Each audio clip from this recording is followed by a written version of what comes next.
Hello guys, welcome back to my channel. तो आज हम करने वाले हैं लीड कोड का प्रॉब्लम नंबर 3786। ये लीड कोड कॉन्टेस्ट का वीकली कॉन्टेस्ट का इस वीक का प्रॉब्लम नंबर 4 है। ठीक है, ये है प्रॉब्लम नंबर 4। आई नो कि ये वीडियो डालने में बहुत डिले हो गया है, क्योंकि यार इस बार बाई वीकली वीकली दोनों कॉन्टेस्ट थे ना। तो जब दोनों कॉन्टेस्ट होते हैं तो काफ़ी सारी वीडियोज़ डालनी रहती है और फिर डेली चैलेंज भी डालना रहता है, तो डिले हो जाता है। ठीक है, समझते हैं प्रॉब्लम क्या है। प्रॉब्लम है n=4 गिवन है, एजिस गिवन है, ग्रुप गिवन है। एजिस को देखते ही समझ में आ गया यार दिस इज ग्राफ प्रॉब्लम। ठीक है, कि ग्राफ का प्रॉब्लम है। अब जिन्होंने ग्राफ नहीं पढ़ा क्या उनको समझ में आएगा? बिल्कुल समझ में आएगा यार, उनको भी समझ में आएगा। ठीक है, मतलब मैं तो ऐसा पूरा ट्राई करूँगा कि आपको समझ में ज़रूर आए। अब देखो प्रॉब्लम क्या है। प्रॉब्लम है एजिस गिवन है। एजिस मतलब 0 1 0 2 0 3। तो भाई 0 से 1 के बीच में एज होगा, 0 से 2 के बीच में एज होगा, 0 से 3 के बीच में एज होगा। n=4 गिवन है, मतलब मेरे पास टोटल 4 नोड्स होंगे। तो 0 1 2 3 4 नोड्स हैं। ठीक है, ग्रुप गिवन है। ग्रुप मतलब कौन सा नोड किस ग्रुप का होगा। अब ये 0th इंडेक्स पर है, ये फर्स्ट इंडेक्स पर है, ये सेकंड इंडेक्स पर है, ये थर्ड इंडेक्स पे है। तो इंडेक्सेस जो रिप्रेजेंट कर रहे हैं, इंडेक्सेस वो क्या रिप्रेजेंट कर रहे हैं? वो रिप्रेजेंट कर रहे हैं ग्रुप्स को। सॉरी, ग्रुप्स नहीं, वो रिप्रेजेंट कर रहे हैं नोड्स को। तो जो नोड 0 है ना वो ग्रुप 1 का मेंबर है, जो नोड 1 है ना वो ग्रुप 1 का मेंबर है, जो नोड 2 है वो ग्रुप 4 का मेंबर है, जो नोड 3 है वो ग्रुप 4 का मेंबर है। ठीक है, तो हमें इसमें करना क्या है, हमें इसके अंदर निकालना है total sum of intersection cost. तो मेन टर्म है इंटरसेक्शन कॉस्ट। क्या है इंटरसेक्शन कॉस्ट? है देखो यहाँ पर 0 1 2 3। ठीक है, तो वन में ये यहाँ पे ग्रुप्स लिख लेता हूँ। यहाँ पे वन ग्रुप हो गया, यहाँ पे ये भी वन ग्रुप का है, 2 वाला ये 4 ग्रुप का है, और ये भी 4th ग्रुप का है। ठीक है, तो ये देखो सेम सेम ग्रुप के कौन से हैं? सेम ग्रुप का 1 है और 1 है। तो इसके बीच में कितने एज है? इसके बीच में एक ही एज है। तो कॉस्ट कितनी हो गई इनकी? इनकी कॉस्ट हो गई 1। ठीक है, अब यहाँ पर 4 है। अब इसके ऐसा और कौन सा है? यहाँ पे एक और 4 है। ठीक है, तो इनकी कॉस्ट देखो, इसको जाने में कितना लगेगा? एक एज को पार करना पड़ेगा और दूसरे एज को, तो इस पेयर को लगेगा 2। तो टोटल कॉस्ट हो गई मेरे पास 3। तो मतलब कि इसके अंदर ग्रुप ग्रुप करना है। हाँ, ग्रुप ग्रुप करना है। अगर इसके अंदर एक और 4 होता, अगर इसके अंदर एक और लाइक यहाँ पे मान लो 4th नोड होता और इस ये भी ग्रुप 4 का होता, फिर क्या करते? फिर क्या 2,3 का ग्रुप बनाते, 2,4 का ग्रुप बनाते और 3,4 का ग्रुप बनाते? बिल्कुल सही सोच रहे हो, यही करते। अब देखो ऐसा टेस्ट केस नहीं दिया, पर ये क्या खुद से सोचना है। प्रॉब्लम स्टेटमेंट तो आपको क्लियर दी हुई है ना। 2,3 का बन गया तो कितना डिस्टेंस लगा? 2 का डिस्टेंस लगा। 2,4 का तो 1 और अगेन 2।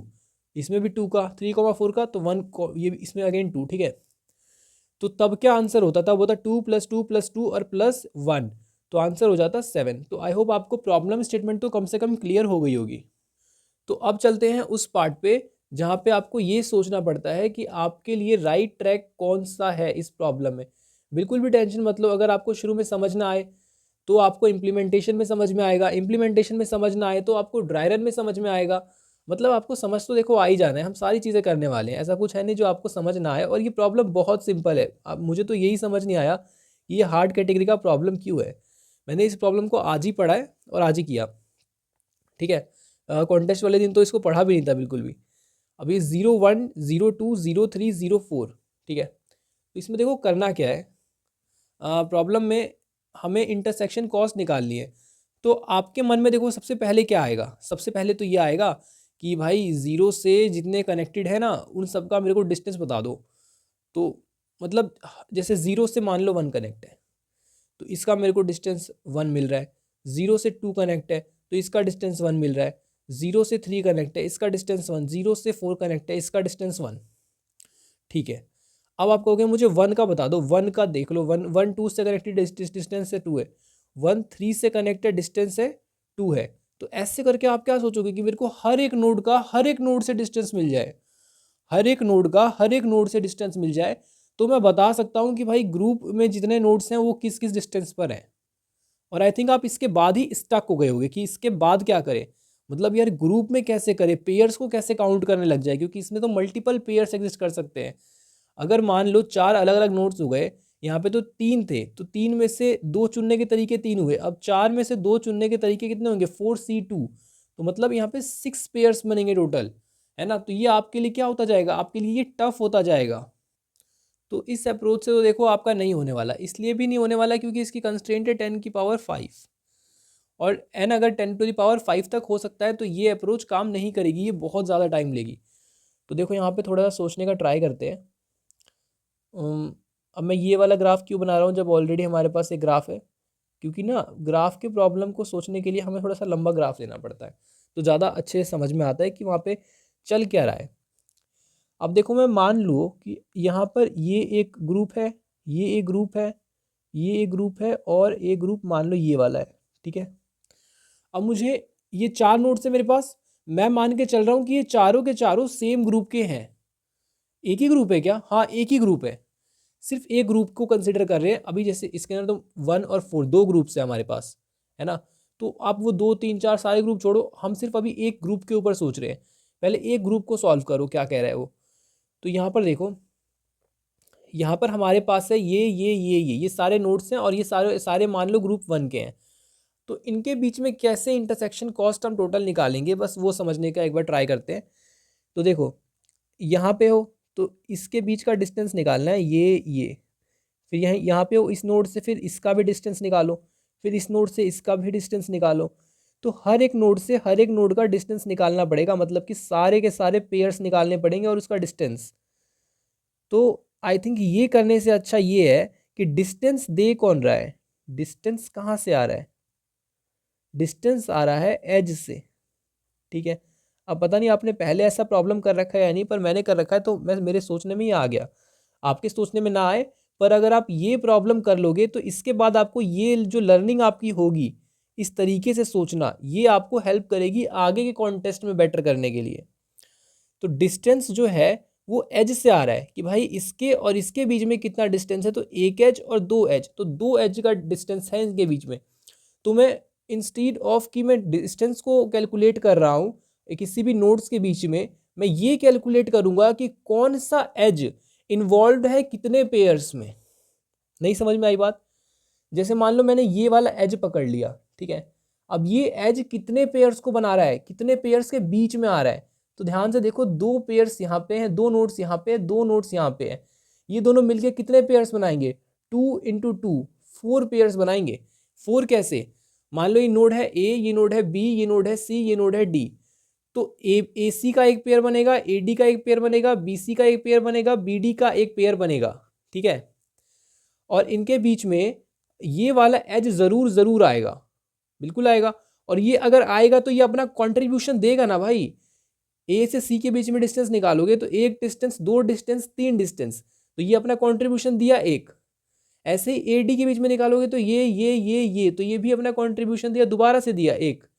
अब ऐसे ही बी सी के लिए भी, बी डी के लिए भी, तो दो कंट्रीब्यूशन ये और देगा, तो टोटल 4 कंट्रीब्यूशन दिए ना। और ये 4 क्या है, 4 वो है कि ये एज जो है वो कितने पेयर्स के बीच में है, कितने पेयर्स के बीच में ये एज है। तो करना क्या है यहाँ पे इस तरीके को फॉलो करना है कि एक एज जो है वो कितना डिस्टेंस हमें दे रहा है। अब प्रॉब्लम डुएबल लग रही होगी कि हाँ यार, इस तरीके से थोड़ा सा ना इसको रिवर्स करके हमने सोचा तो यहाँ पे प्रॉब्लम अब बनती हुई दिख रही है। वो थोड़ा ज़्यादा टफ काम था कि हर एक नोड के बीच में हम डिस्टेंस बार बार कैलकुलेट करेंगे। अब हम क्या कर रहे हैं, हम एज को पकड़ ले रहे हैं, हम ये पूछ रहे हैं कि भाई ये बताओ कि कितने पेयर्स में इन्वॉल्व है ये वाला एज। अगर आप इसके लिए देखो, इस वाले एज के लिए, तो इस वाले एज को देखो, ये किसके बीच में इन्वॉल्व है, यहाँ पर एक नोड है और यहाँ पर 3 नोड है। तो बहुत ऑब्वियस बात है कि ये एज 3 बार कंट्रीब्यूट कर रहा होगा, एक इसके डिस्टेंस में, एक इसके डिस्टेंस में, और एक ए सी डी के डिस्टेंस में, है ना। तो मैंने आपको इसका जो मेन लॉजिक है वो समझा दिया है। अब बस इसको एक तरीके से एक अप्रोच देना बाकी है। देखो मैं आपको बताता हूँ, मान लो आपने ये कर दिया। अब एक बार यार और बना लेते हैं ना, थोड़ा बहुत बनाना पड़ेगा। इन सब क्वेश्चनों में ना डायग्राम बनाने में बिल्कुल भी सोचा मत करो, क्योंकि जितना अच्छा डायग्राम होगा उतने अच्छे से क्वेश्चन बनेंगे, ठीक है। अब जैसे आपने वापस ये बना लिया, तो फिर से एक बार नाम दे देते हैं इसके। ये वाला नोड था अपना, ये वाला नोड था, और मान लेते हैं ये वाला नोड है और ये वाला नोड है। तो आप मान लो यहाँ पर हो, आप इस नोड पर हो, है ना।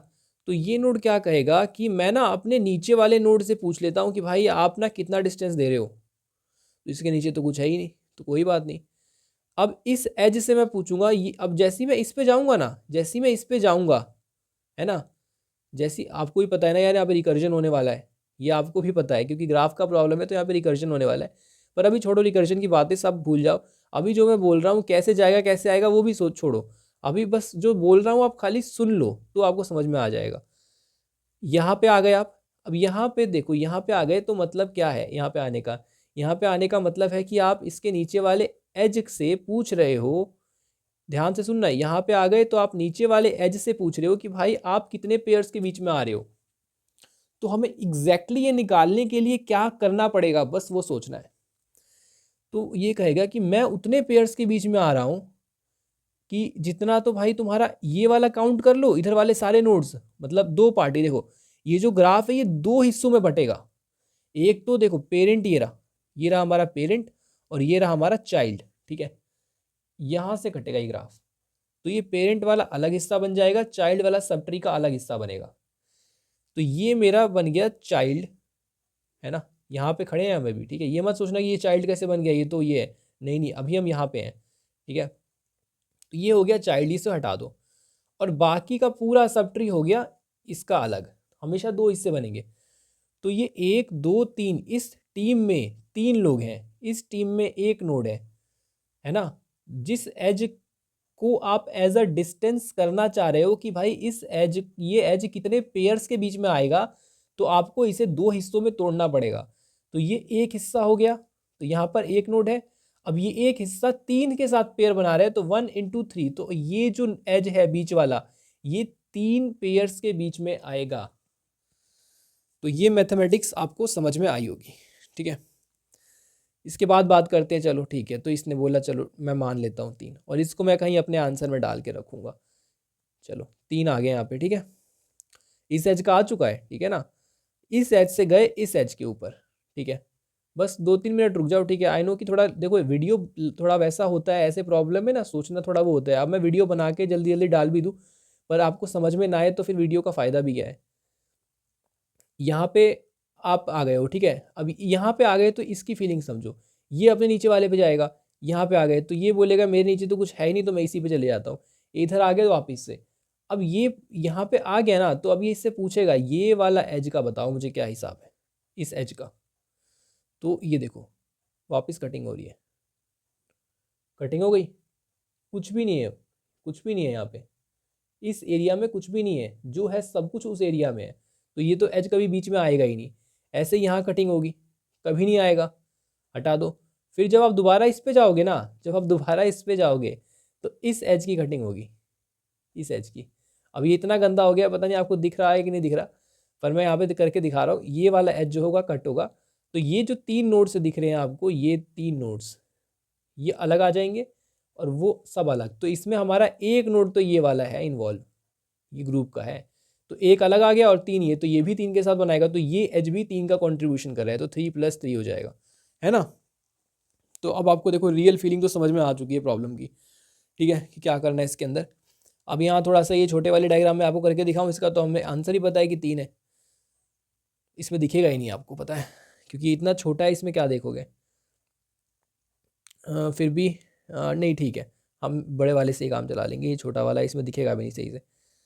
अब फिर जैसे ही, मतलब मेरी बात सिर्फ इतनी सी है कि आप जिस भी नोड पर हो ना, आप जिस भी नोड पर हो, या नोड भी आप हटाओ छोड़ो, आपको जो भी एज का निकालना है कि वो एज कितने पेयर के बीच में आ रहा है, क्योंकि कोई एज किसी पेयर के बीच में आएगा तो ही वो एज अ डिस्टेंस कैलकुलेट हो जाएगा, है ना।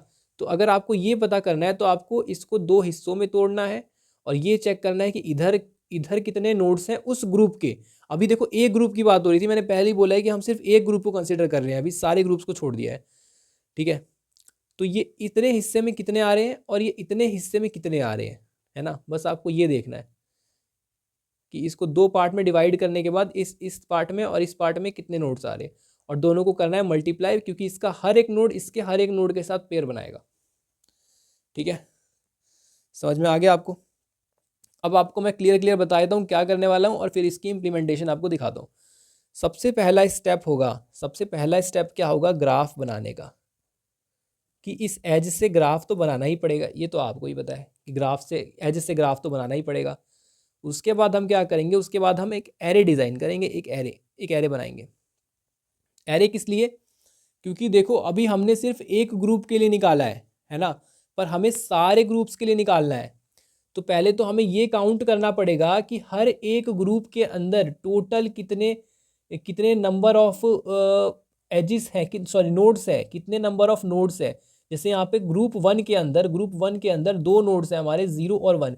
कौन कौन से हैं उससे मतलब ही नहीं है, कितने हैं उससे मतलब है, क्योंकि मैंने आपको बोला है कि इसमें काउंट करने हैं कितने हैं, इसमें काउंट करने हैं कितने हैं। ये नहीं बोला कि कौन कौन से हैं, इससे मतलब बिल्कुल भी नहीं है। तो काउंट करके दोनों में आपको मल्टीप्लाई करना है बस। तो आपको ये पता होना चाहिए, इसलिए मैं एक एरे बनाऊंगा जो ग्रुप का मुझे कंस्ट्रेंट गिवन है ना, प्रॉब्लम में कंस्ट्रेंट गिवन है। अब प्रॉब्लम ये भी थी कि भाई कहाँ तक एरे बनाया जाए, या फिर लिस्ट बनानी पड़ेगी, है ना। तो लिस्ट बनाने की ज़रूरत नहीं पड़ी, क्योंकि जो कंस्ट्रेंट गिवन है वो गिवन है 1 to 20 तक के बीच में ही, 1 to 20 तक के बीच में ही आपका जो है ग्रुप एग्जिस्ट करेगा, ग्रुप का वैल्यू जो है एग्जिस्ट करेगा। मैंने एक वीडियो कंस्ट्रेंट के ऊपर ही बना रखी कि आपको कंस्ट्रेंट से कैसे पता करना है कि प्रॉब्लम में वो कहाँ यूज़ होगा, क्या अप्रोच होगी, ठीक है। अगर आप कमेंट करोगे तो मैं दोबारा इसको बना दूंगा। 1 to 20 के बीच में दिया हुआ है, तो मैं एक 21 साइज़ का बना लूँगा ताकि 0 से 20 तक स्टोर हो जाए। 21 साइज़ का एक ग्रुप एरे बनाऊँगा, और उसके अंदर क्या करूँगा, उसके अंदर काउंट कर लूँगा नोड्स को, ठीक है, नोड को काउंट कर लूँगा, ठीक है, कि भाई एक ग्रुप वाला कितनी बार आया है, तो उसको इंडेक्स 1 पे जाकर उतने प्लस प्लस कर दूंगा। समझ में आ गया होगा आपको मैं क्या कह रहा हूँ। 4 वाला 2 बार आया है तो 4 इंडेक्स पे 2 स्टोर होगा, ठीक है। तो मेरे पास क्या आएगा कि हाँ, मेरे पास टोटल काउंट आ जाएगा फॉर ईच ग्रुप। अब एक बार मेरे पास टोटल काउंट आ गया हर ग्रुप का, तो अब मैं क्या करने वाला हूँ, हर एक उसके लिए हर एक उसके लिए डीएफएस करने वाला हूँ, डीएफएस, ठीक है। आपको मैं दिखाता हूँ इसकी इम्प्लीमेंटेशन, बहुत सिंपल इम्प्लीमेंटेशन है, ठीक है, ज़्यादा लेंदी भी नहीं है और ज़्यादा बड़ी भी नहीं है। देखो मतलब एक नॉर्मल साइज जो ग्राफ के प्रॉब्लम का होता है उससे भी छोटी है। अब लॉन्ग आंसर इक्वल टू 0, ये मेरा एग्जैक्ट आंसर होगा जो कैलकुलेट हो रहा होगा। इसे मैंने यहाँ पे क्यों लिखा है, ताकि मुझे इसको पास ना करना पड़े, है ना,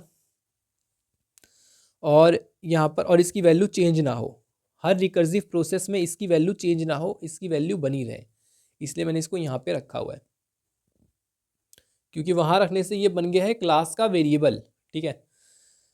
अब यहाँ पे n है, एजिस है, ग्रुप है, ठीक है ना भाई। लिस्ट बना लिया है, लिस्ट ऑफ लिस्ट, ग्राफ तो पता होगा कैसे, अब जिसको नहीं पता उसे बता देता हूँ, ठीक है। कैसे होगा, ऐसे करके लिस्ट ऑफ लिस्ट बनती है, ये तो पता ही होगा। तो ये इंडेक्स 0 पर है, ये इंडेक्स 1 पर है, ये इंडेक्स 2 पर है। तो इसका मतलब क्या हुआ कि 0 से जुड़े हुए जितने भी इंडेक्सेस हैं, जितने भी नोड्स हैं, 0 से जुड़े हुए जितने नंबर ऑफ नोड्स हैं, वो सारे इसके अंदर उसके नेबर स्टोर होंगे। 1 से जुड़े हुए जितने नोड्स हैं वो सारे इसके अंदर स्टोर होंगे। 2 से जुड़े हुए जितने हैं वो सारे इसके अंदर स्टोर होंगे। तो करवा लो भाई, सारे एज पे ट्रेवर्स करो, और मान लो 0,1 है ना, 1,2 ऐसे करके आपको एजिस दे रखे हैं। और आपको भी पता है कि एक अनडायरेक्टेड ग्राफ है, तो 0 1 से जुड़ा होगा और 1 0 से जुड़ा होगा, मतलब 0 का नेबर 1 होगा और 1 का नेबर 0 होगा, ठीक है। ये सब छोटे मोटे कॉन्सेप्ट आपको ग्राफ के आते होंगे। ग्राफ नहीं आता तो मैंने इसकी भी वीडियोस बना रखी हैं, आप वो भी देख सकते हो। यू वी, ठीक है, और यू निकाल लिया, ये 0th इंडेक्स वाला, वी निकाल लिया फर्स्ट इंडेक्स वाला, यू पे जाके वी को ऐड करा दिया, वी पे जाके यू को ऐड करवा दिया। बहुत सिंपल है, ठीक है। उसके बाद आता है आपका ये नोड काउंट एरे, कि मेरे पास टोटल नंबर ऑफ नोड का काउंट आ जाए फॉर ईच ग्रुप। तो ग्रुप कितने हो सकते हैं, ग्रुप हो सकते हैं 1 to 20। तो मैंने 21 साइज का एरे बनाया ताकि 0 to 20 तक स्टोर हो पाए। हर एक ग्रुप पर गया और उस ग्रुप को क्या कर दिया, उस ग्रुप के इंडेक्स पर जाकर, है ना, मतलब नोड काउंट का जो इंडेक्स होगा ना वो ग्रुप को रिप्रेजेंट कर रहा होगा, तो उस इंडेक्स पे जाके मैंने प्लस प्लस कर दिया, ठीक है। नहीं समझ में आ रहा तो ड्राई रन में समझ में आ जाएगा, और अगर बिल्कुल भी समझ में नहीं आ रहा है कि क्या चल रहा है तो फिर आपको ग्राफ पढ़ने की ज़रूरत है, ठीक है। g=1 से g<=20 और g++ जी किसको रिप्रेजेंट कर रहा है, जी ग्रुप को रिप्रेजेंट कर रहा है, और 1 to 20 तक ट्रेवर्स किया है, क्योंकि हम हर एक ग्रुप के ऊपर ट्रेवर्स करके देखने वाले हैं, ठीक है। कि मतलब जैसे 1 वाला जो ग्रुप हुआ उसके लिए देख लो क्या अपना आंसर आ रहा है, 2 वाला ग्रुप क्या क्या आंसर दे रहा है, 3 वाला ग्रुप क्या कॉस्ट दे रहा है, 4 वाला ग्रुप क्या कॉस्ट दे रहा है, ऐसे करके देखने वाले हैं। मतलब ये इसका बिल्कुल ईजीएस्ट सोल्यूशन है, मतलब इससे ज़्यादा आसान सोल्यूशन आपको कहीं भी नहीं मिलने वाला।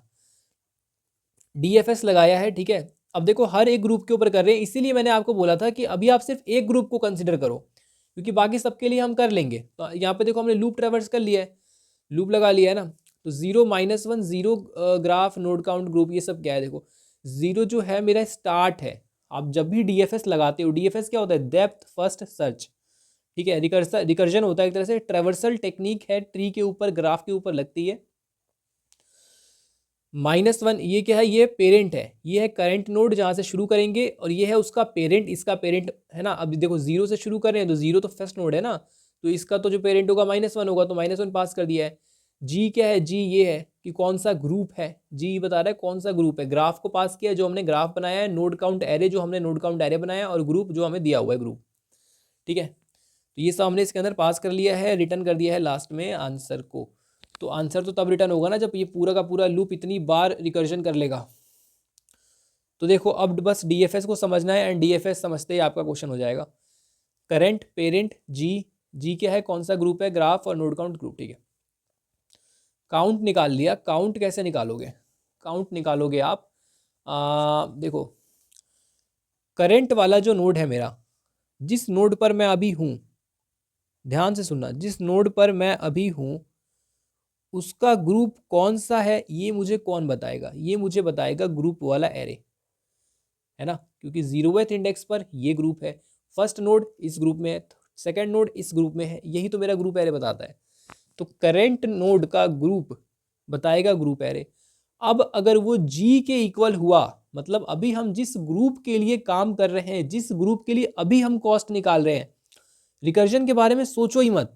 अब ये सोचो कि करंट का क्या लॉजिक है, अभी जिस पे हम हैं वो क्या सोच रहा है। बस यही देखो, पूरे रिकर्जन का यही लॉजिक होता है कि अभी जिसके ऊपर है वो क्या सोच रहा है, वही पूरे मतलब हर एक आइट्रेशन में, हर एक रिकर्सिव प्रोसेस में वो हर एक नोड यही सोचता रहेगा, फिर यही होता है रिकर्जन का मतलब, ठीक है। अब जैसे करंट है, तो अभी जो करंट नोड है वो क्या सोच रहा है, वो सोच रहा है यार अगर मैं उस वाले ग्रुप का हुआ जिस ग्रुप की यहाँ पे बात चल रही है ना, तो भाई मैं 1 हूँ, मतलब मैं, मेरा काउंट 1 है, मेरे को काउंट करो उसके अंदर, ग्रुप के अंदर, ठीक है, नहीं तो 0 कर लो। ये टर्नरी ऑपरेटर है, अगर ये कंडीशन ट्रू हुई तो 1, और अगर फॉल्स हुई तो 0, ठीक है, काउंट की वैल्यू।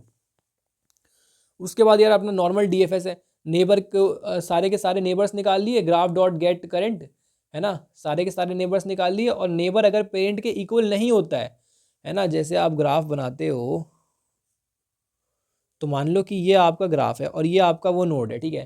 तो ये नोड का नेबर कौन कौन है भाई, ये भी नेबर है, ये भी नेबर है, ये भी नेबर है। तो अगर आप ऐसे ही चलते रहे तो इनफाइनाइट चलते रह जाओगे ग्राफ के अंदर। आप यहाँ से यहाँ आए हो, यहाँ से उठ के इधर आए हो, तो ये इसका क्या हो गया, ये पेरेंट हुआ ना। अब इसका नेबर भी है, अब आप नेबर निकाल निकाल के नेबर पे नेबर ट्रेवर्स करते रहोगे तो फंसे रहोगे। तो नेबर जब पेरेंट ना हो तभी हमें DFS करना है, मतलब कि यहाँ से ऊपर नहीं जाना है, यहाँ से नीचे नीचे ही जाते रहना है, ठीक है ना। वापिस ऊपर जाके फ़ायदा क्या है, वापिस ऊपर जाके फिर नीचे आओगे, फिर ऊपर जाओगे, फिर नीचे आओगे, यही चलता रहेगा। तो नेबर जब पेरेंट के इक्वल ना हो तब DFS लगाओ, और DFS लगाने के बाद क्या करना है, जो करेंट नोड है इस नोड पे हो ना, ये क्या बन जाएगा, ये इसके नीचे जाना चाहता है ना, तो नीचे चला जाएगा, और फिर इसका रिकर्जन शुरू होगा। ये भी वही सोचेगा जो ये किया ना, वो वही ये भी करेगा, जो ये किया वही वो ये भी करेगा। तो ये क्या कहेगा, तो ये क्या बन गया, ये मेरा अगले रिकर्सिव प्रोसेस में करंट बन गया। तो करंट देखो क्या आ गया, सॉरी हाँ, नेबर वाला बन गया। तो अभी नेबर है, उसका रिकर्जन शुरू हो जाएगा, तो करंट नेबर बन गया है ना। और पेरेंट कौन बन गया, पेरेंट बन गया है करंट, जो ये वाला है, क्योंकि अभी इसको ये चाइल्ड हो गया, ये पेरेंट हो गया। यहाँ पे जी, ग्राफ, नोड काउंट, ग्रुप सब सेम रहेंगे, ठीक है। अब इसके अंदर हो क्या रहा है, ये काम कैसे कर रहा है, इसको हम एक ड्राई रन करके समझेंगे, ठीक है। पर आपको बस 3 लाइनें याद रखनी है। क्या लाइनें याद रखनी है, काउंट निकाल रहे हैं, अगर सेम ग्रुप का है तो 1, नहीं तो 0, बस। उसके बाद सारे नेबर्स निकाल रहे हैं, नेबर्स को ट्रेवर्स कर रहे हैं, काउंट उसमें ऐड कर रहे हैं, और आंसर यहाँ से निकल रहा है। वो सब मैं आपको बता दूंगा, उसकी टेंशन आप मत लो, ठीक है। देखो सबसे पहले तो इसको ड्राई रन करके देखते हैं। ये जिस नहीं लिखा, मैंने ग्राफ बना लिया है। यहाँ पे ग्रुप है, ठीक है, 2 3 1 1 2 और n इक्वल टू 5 हमें गिवन है। तो n इक्वल टू 5 मतलब हमारे पास है टोटल 5 नोड्स। तो मैं एक बार इनके ऊपर लिखना चाहूँगा इनके ग्रुप्स। तो ग्रुप है इसका 2 ग्रुप है, इसका है 3 ग्रुप, इसका है 1, इसका है 1, इसका है 2, ठीक है। अब देखो सबसे पहले मैं 0 से रिकर्शन शुरू करूँगा और किसके लिए, for group 1 g equal to 1 के लिए मैं शुरू करूँगा, ठीक है। यहाँ से शुरुआत हुई और आंसर यहाँ पे मेंटेन रखूँगा, अपना काउंट यहाँ पे मेंटेन रखूँगा, ठीक है। चलो ठीक है, देखो रिकर्जन है तो थोड़ा सा ध्यान से समझना। 0 पे आए, 0 चला गया 1 पे, है ना, 0 अपने नेबर पे चला गया और 0 क्या काउंट लेगा, नहीं, 0 का काउंट अभी 1 नहीं हुआ है, 0 का काउंट क्या है, 0 है ना। ऐसे आपको समझ में नहीं आएगा। मैं यहाँ पे लिख लेता हूँ फॉर 0, ठीक है। तो काउंट क्या हो गया, काउंट हो गया 0, ठीक है। अभी काउंट इसका कैलकुलेट हुआ है और आगे के प्रोसेस में ये लूप में चला गया है, फॉर लूप में। और फिर उसके बाद देखो जब भी मैं ड्राई रन करूँ तो कोड अपने सामने खोल के बैठा करो, ठीक है, क्योंकि मुझे कोड याद है, आप लोग खोल के बैठो। फॉर लूप चलेगा और सारे नेबर पे जाएगा, तो यहाँ पे 1 पे आएगा, तो 1 अब चलेगा फॉर 1, ठीक है, 1 के लिए अब लूप चलेगा। अब इसको भूल जाओ, ये नहीं हो सकता, 1 के लिए लूप चलेगा, तो 1 के लिए चलेगा। तो 1 क्या इसके ग्रुप का है, नहीं 1 के ग्रुप का नहीं है, ये 3 ग्रुप का है। तो इधर भी काउंट हो जाएगा 0 और फिर ये भी चला जाएगा अपने नेबर, तो ये 2 पे आ गया, 2 पे आ गया तो फॉर 2 चलेगा, ठीक है। अभी वापस भी आएंगे इस पे, फॉर 2 में क्या होगा, काउंट देखो काउंट क्या हो जाएगा, ये 1 ग्रुप, हाँ मैच कर गया भाई, मैच कर गया, मैच तो कर गया ना, 0 1 2 2 पे दे देगा ग्रुप एरे आपको 1, तो 1 1 के इक्वल हो गया, तो 1 काउंट इक्वल टू 1 हो जाएगा यहाँ पे, ठीक है। और फिर उसके बाद क्या होगा, ये अपने नेबर पर जाएगा क्या, नहीं, इसका नेबर कौन है, इसका नेबर है 1 और 1 क्या है, 1 इसका पेरेंट है, वहीं से तो ये आया है, तो डीएफएस नहीं होगी, ठीक है। तो अब इसकी डीएफएस नहीं होगी, अब इसके लिए होगी कैलकुलेशन, ठीक है। अब इसके लिए होगी कैलकुलेशन, इसका फॉर लूप खत्म हो गया, ये वो पहला इंसान है जिसका फॉर लूप खत्म हुआ है और फिर ये इस स्टेप पर पहुंचा है। इस स्टेप पे क्या है, answer plus equal to count into, इसको मैं लिख ही लेता हूँ वहाँ पे, ठीक है। ये स्टेप है answer plus equal to count into node count, क्या आता है यहाँ पे, ग्रुप माइनस काउंट, ये है, ठीक है। वो 1L लिखा हुआ है लॉन्ग के लिए, उसके ऊपर ध्यान मत दो। तो देखो 1 है, 1 मल्टीप्लाई नोड काउंट जी माइनस काउंट, ठीक है। काउंट को कर दिया माइनस, है ना। आप अभी कहाँ पे हो, आप अभी यहाँ पे हो ना, तो इसके लिए बात हो रही है, तो यहाँ से काटो इसको। तो देखो ये अलग हो गया, ये अलग हो गया। आप इंट्यूशन क्या है, इंट्यूशन ये है कि ये वाला एज एज अ डिस्टेंस कितने पेयर के बीच में आ रहा है, तो एक तो 1 हो गया और एक 1 हो गया, इधर इधर की साइड है, तो ये 1 1 1, तो ये एक ही पेयर को काउंट कंट्रीब्यूट कर रहा होगा, तो ये एक डिस्टेंस को कंट्रीब्यूट कर रहा होगा, इसलिए यहाँ पे 1 आएगा। और नोड काउंट बना लेता हूँ, रुको, नोड काउंट नहीं बनाया, सॉरी, नोड काउंट पहले बना लेता हूँ, ठीक है। पूरा नहीं बनाऊंगा, पूरा बनाने का देखो लॉजिक भी नहीं है, ठीक है। तो ये 0,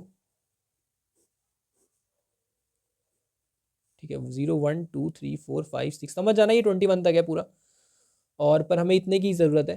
तो 1 पे कितना हो जाएगा, 1 पे 2 है तो 2 हो जाएगा, 2 पे कितना है, 2 पे 2 है तो 2 हो जाएगा, 3 पे 1 है ना, एक बार है 3 वाला। तो नोड काउंट ऑफ जी क्या है 1, तो 1 पे 2 और 2 माइनस 1 1 आ गया भाई। ये क्या निकाल रहा है, ये निकाल रहा है कि टोटल में से आपने एक को हटा दिया तो उधर की साइड उधर पार्टी में कितने बचे, तो 2 में से एक गया तो एक बचा, तो एक ही बचा ना यहाँ पे भी, और 1 इंटू 1 तो एक ही हो गया, तो आंसर में अब ऐड हो गया 1, ठीक है। इसको हटा दो, ये तो किसी काम का नहीं, ये ग्लोबल है ना आंसर, तो इसमें 1 ऐड हो गया। अब देखो, अब फिर 2 से यहाँ से जाएगा आइट्रेशन, है ना, 1 पे आ गए, हाँ 1 पे तो हम आ ही गए थे, ठीक है, 1 पे आ गए थे। अब 1 से कहाँ जाएगा, 1 से जाएगा 3 पे, अब जाएगा 3 पे, ठीक है। तो इसका कंप्लीट हो गया है, अब जाएगा फॉर 3, ठीक है। 3 के लिए क्या होगा, क्योंकि 1 का नेबर 2 भी है ना, 1 का नेबर 3 भी है, तो पहले 1 2 पे चला गया, 2 ने अपना इसको कर दिया रिटर्न, क्या रिटर्न किया, रिटर्न किया 1, 2 ने क्या रिटर्न किया, 2 ने 1 रिटर्न किया, है ना। तो इसका काउंट क्या हो गया, इसका काउंट 1 हो गया होगा, काउंट तो इसका 1 हो गया होगा ना अब। और फॉर 3 के लिए क्या हो गया, ये भी इसके पास जाएगा, तो यहाँ पे काउंट इक्वल टू 1 हो जाएगा 3 के लिए भी, 3 के लिए एक फ्रेश काउंट शुरू होगा और 3 1 ग्रुप का है तो काउंट हो जाएगा 1, है ना। और इसके लिए आपका कैलकुलेट होगा, हाँ तो ये अपने उस पे चला जाएगा, ठीक है, अगले पे चला जाएगा, 4 पे चला जाएगा क्योंकि 4 इसका नेबर है और 1 तो इसका पेरेंट ही है। तो काउंट इक्वल टू हो जाएगा इसके लिए 0 और यहाँ पे कुछ भी नहीं होगा। हाँ इसके लिए देखो, अब 4 का नेबर कुछ नहीं है, 4 का 3 पेरेंट है ना। तो 4 क्या हो जाएगा, 4 का ये कैलकुलेट होगा तो काउंट क्या है, काउंट है इसका 0, तो ये सब 0 हो जाएगा। अब देखो बात सही भी है, बिल्कुल बात सही है। 4 जैसे ही इस पे आएगा तो यहाँ पे अगर आप इसको कट करोगे तो 0 ही तो होगा, है ना। तो ये हटा दो इसको। अब देखो फॉर 3, क्योंकि हम सिर्फ अभी ग्रुप 1 के लिए कैलकुलेट कर रहे हैं। फॉर 3 आई थिंक हम सिर्फ ग्रुप 1 के लिए ही कैलकुलेट कर पाए क्योंकि टाइम ज़्यादा है नहीं और बहुत रात हो चुकी है अभी। काउंट इक्वल टू 1, ठीक है, काउंट इक्वल टू 1 है और यहाँ पर काफ़ी कंफ्यूजिंग है। फॉर 3 काउंट इक्वल टू 1, ठीक है। तो अब हाँ यहाँ पे आ गए ना, तो 1 इंटू, अब हम क्या करेंगे, इसमें से माइनस करेंगे तो इसके लिए भी क्या होगा, 0 0 1 2 3, है ना। तो 3 पे क्या है, तो अब जब आप इस वाले नोड को तोड़ोगे, इस वाले नोड को, तो यहाँ भी 1 मिलेगा, यहाँ भी 1 मिलेगा, तो 1 और देखो 0 1, 3 पे नहीं जाएंगे, ये गलती से बोल दिया, 0 1 है ना, यहाँ पे 2 आएगा तो 2 में से 1 गया तो 1, तो यहाँ पे 1 इंटू 1 1 ही हो जाएगा, तो एक और 1 यहाँ पे ऐड हो जाएगा। तो देखो इनके बीच में डिस्टेंस कितना है, 2, तो 2 मिल रहा है ना हमें, फॉर ग्रुप 1 हमें 2 मिल रहा है। ऐसे ही हमें सारे ग्रुप्स के मिल जाएंगे, तो जी इक्वल टू 2 के लिए निकालोगे, जी इक्वल टू 3 के लिए निकालोगे तो सब मिल जाएगा। मेन इसमें सीखने वाली बात क्या थी वो देख लो बस, ठीक है, क्योंकि आपको देखो डीएफएस भी आता होगा, अगर आप ग्राफ पढ़ चुके हो तो आपको डीएफएस आना आता होगा, ग्राफ बनाने आता होगा, सब कुछ आता होगा। पर आप इस क्वेश्चन को एक्चुअल में क्यों नहीं कर पाए, उसका रीज़न यही है कि आप इसको ऐसे नहीं सोच पाए कि हर एक नोड के बीच में डिस्टेंस निकालने से अच्छा है कि जो डिस्टेंस दे रहा है, जो एज जो कि डिस्टेंस क्रिएट कर रहा है, वो कितने पेयर्स के बीच में आ रहा है। बस यही इसका मेन जो लॉजिक था। अगर आप ये सोच लेते तो ये क्वेश्चन आप कर लेते, क्योंकि ये सब सोचना कोई बड़ी बात नहीं थी, है ना। तो ठीक है गाइज, मिलते हैं नेक्स्ट वीडियो में, आप इस डायग्राम को पूरा कर लेना, तब तक के लिए बाय।